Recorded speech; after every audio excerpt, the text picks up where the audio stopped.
Pakakawalan natin ang ating mga hukbo. Oo. Dalhin sila sa loob at iharap sa ating hara. Ano ba itong mga nangyayari? Hindi ko maintindihan. Huwag ako ang tanungin nyo. Gaya nyo ay naguguluhan din ako. Nasa loob na ang aking hukbo kaya pumasok na rin kayo. Tayo na.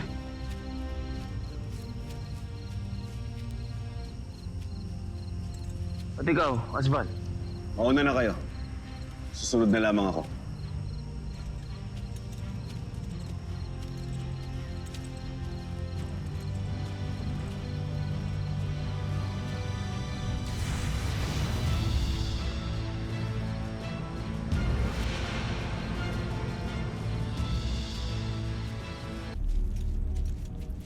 Asval,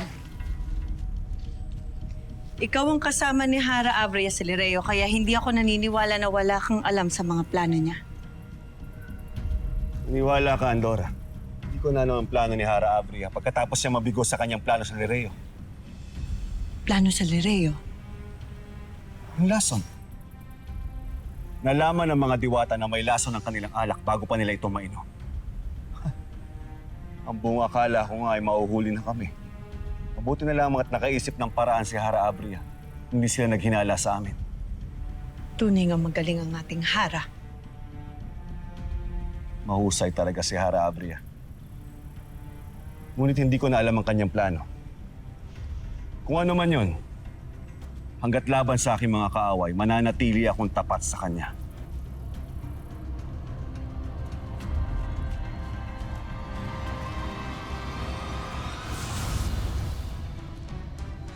Sinasabi na nga ba, hindi maaaring pagkatiwalaan si Abria. Mahal na Hara, Kawal, nakita niyo ba ang Hara, Danaya? Bakit, Perena? Danaya, mga kawal, iwan niyo na muna kami.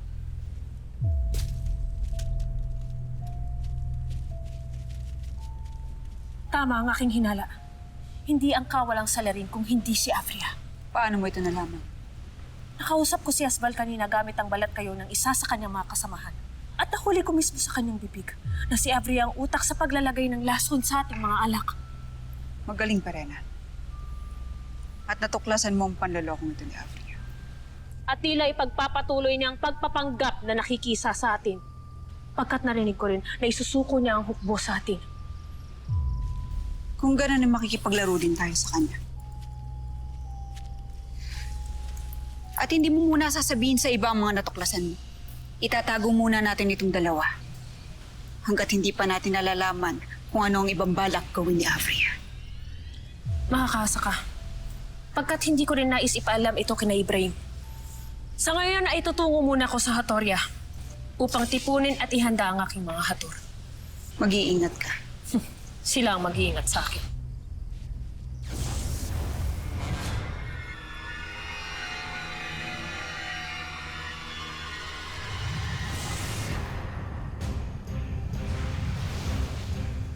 Mahal na Hara,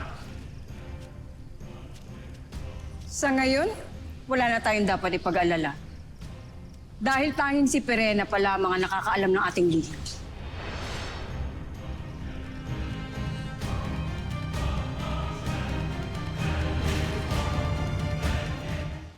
Susundan at patatahimikin namin si Perena. manahimik ka, Andorra. At bakit ka tumututol, Asval? Hanggang ngayon ba ay may pagtatangi ka pa rin sa Hara ng Hatoria?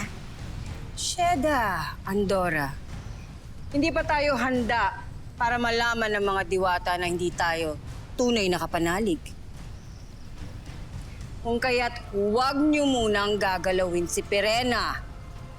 Dahil meron akong ibang balak gawin sa mga diwata. At ano yun, mahal na Hara? Si Danaya.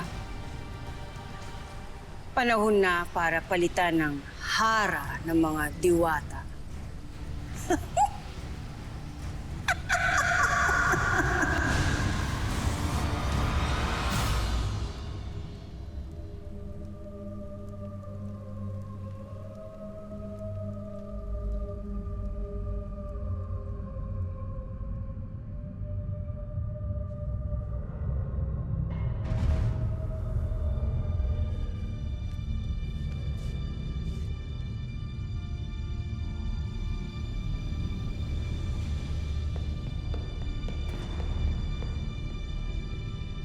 Sino ka?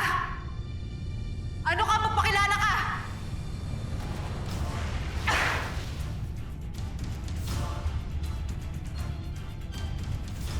Binabalaan kita! Sino ka? Anong uri ka? Magpakilala ka!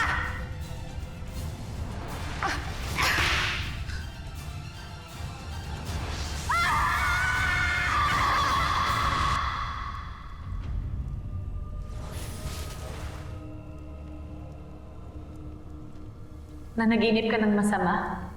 Mata, buti at nagbalik ka na. Oo, nanaginip ako ng masama. Isang liwanag ang dumating. Kinain ako nito. Parang totoo. Ang iyong panaginip ay isang babala, Danaya. Hindi lahat ng nagpapanggap na liwanag ay tunay na para sa liwanag. Si Avria. Siya ba ang tinutukoy mo? Hindi ko rin batid kung tunay bang nais niya na ng kapayapaan. Hindi ko rin siya mabasa ng lubos, lalo't may kapangyarihan siyang magtago sa aking balintataw. Kaya kailangan mong mag-ingat sa kanya. Ano siyang gagawin ko? Avisala daw ti Fashi, Danaya.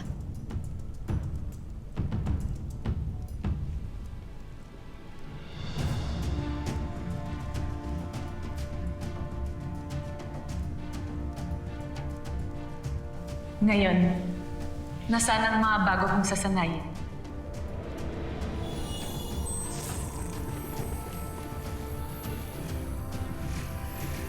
Nais ko na silang makaharap ngayon din.